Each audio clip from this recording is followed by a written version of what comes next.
Previously on AlphaBot Society. After crash landing in the wastelands and being imprisoned by Shepard, the group reached the entrance of the outpost. Shepard and his followers were infected with a virus, allowing the trio and Theodore to escape the Shepard's grasp and run away into the outpost. They were assisted by two beta bots who helped them lock up Shepard, allowing them to dig deeper into the outpost.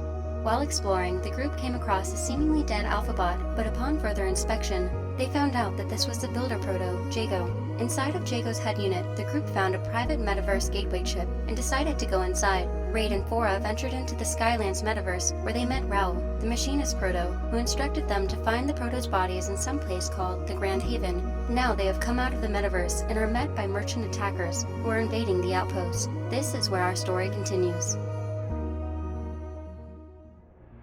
The merchants waste no time as they storm the outpost. They are fast, quickly breaking into smaller groups. Like water to a sinking ship, they infiltrate the outpost without a single care of what it may hold. The group of panicked AlphaBots frantically look around for somewhere to hide Jago and themselves, finding the choices barren and wanting. The pink beta bot, with a light bulb icon flashing in its eyes, points out that they are standing over paneled flooring and suggests they pull it up to make room to hide Jago there. Raid and Zeke act swiftly and reveal a space between labyrinthine wires, just big enough for him to fit. They exchange glances of blind hope, pushing Jago into the space and sliding the floor panels back into their original position. The merchants are growing closer by the second, and by the sound of it, nearly on top of them.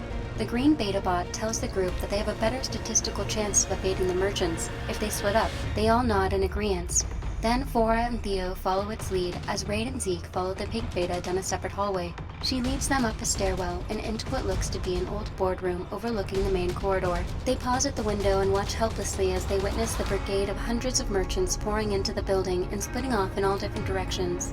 Zeke spots Shepard, unmoving behind the glass of the lab room, watching greedily as the chaos ensues. A group of 5 or so merchants hound him with threats and scream at him while hitting their weapons against the glass. Nevertheless, Shepard remains stoic, seemingly unfazed by their intimidation tactics. Meanwhile, on the other side of the outpost, the green beta buzzes quickly through the hallways, with Theo and Fora struggling to keep up with him.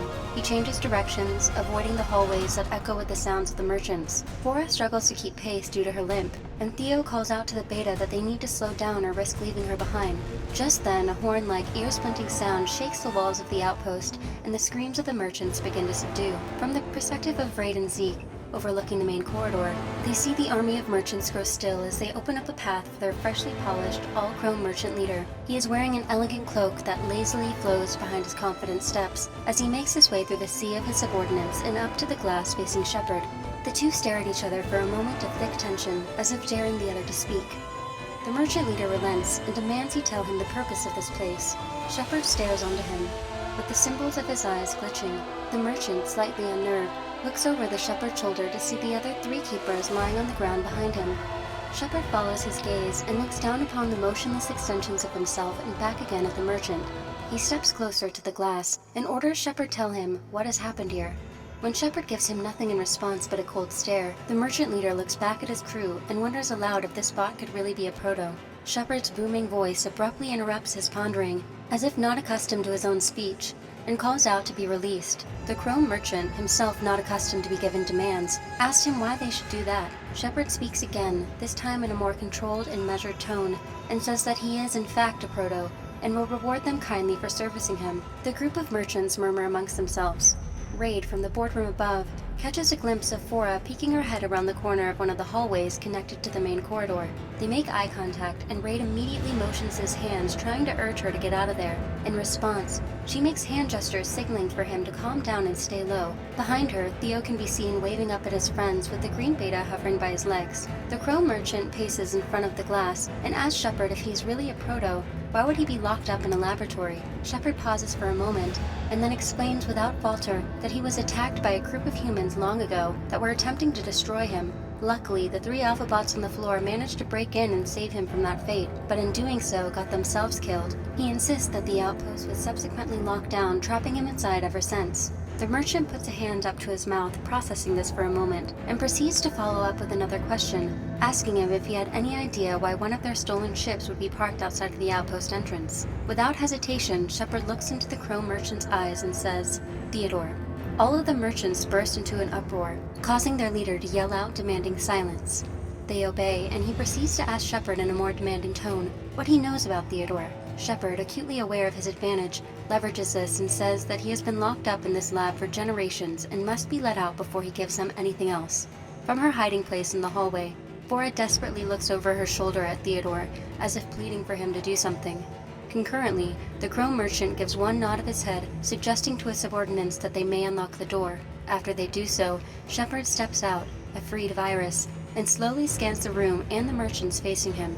The Chrome merchant extends his hand towards him and introduces himself as Alderas, King of Valerie. Before Shepard can respond, Fora brashly steps out of the hallway, screaming at everyone to back away from Shepard.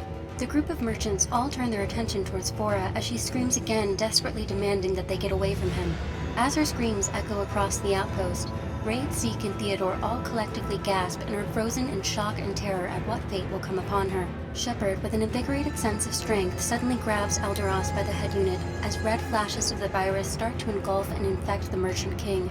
At this same moment, the three other keepers spring out of their feigned paralysis and begin to swiftly attack and infect all of the other merchants. Before she could evade them, one of the keepers was right upon Fora, holding her still as the entirety of the merchant army stood, shaking in unison in the grasp of the virus. A moment of stillness followed that lasted no more than a few seconds, before all of the merchants' eye symbols glowed a deep red, beginning to change, quickly followed by the dreaded screeching sounds of the infection that filled every corner of the outpost. Raid and Zeke helplessly look down at the calamity, frozen in fear, as Shepard triumphantly strides through the sea of merchants. They part for him as they did for their king minutes ago as he approaches Fora. His voice fills up the room as he asks where her friends are. Fora stands proud and remains silent, giving him nothing but a stubborn stare. He brushes this off and turns around, knowing he now need not worry about them. He begins to walk back up to the main entrance of the outpost, with his new army following closely and obediently at his heels, including Alderas, who is now no more than a pawn. As the army spills out of the outpost, Theo motions to Raid and Zeke that he will follow Fora, swiftly disguising himself as a merchant and falling in line. Raid and Zeke look on in horror as their friends get swallowed up into the crowd of infected AlphaBots. The pink beta nudges the pair's shoulders as she insists that they need to go retrieve Jaco and bring him to the hangar for escape. As they make their way to the main corridor, they distantly hear the merchants sealing the front doors. The group make haste as they recover Jaco from beneath the floorboards and struggle to carry him to the hangar. When they arrive, two ships await them, and Zeke suggests that they split up. He will follow the merchants in hope of rescuing Fora and Theo, while Raid will take Jaco and the betas. Raid reluctantly agrees and tells Zeke that he must take Jaco's body to a place called the Grand Haven. Zeke nods and clarifies to him that the Grand Haven is an old name for the Naturalist Rainforest Preservation. He goes on to tell him that once he gets there, he must find a miner by the name of Regan in a settlement just outside the preservation, and assures him that he is a friend and that he can trust him for help. They linger for a moment, looking at each other as if for the last time, before reluctantly stepping into their separate ships and taking off in their separate directions. A lush and vast forest lies in wait, swaying with the life of revitalized plant and animal life. A lone healer is within, humming a simple song while collecting samples of plants and harvesting small insects for her studies.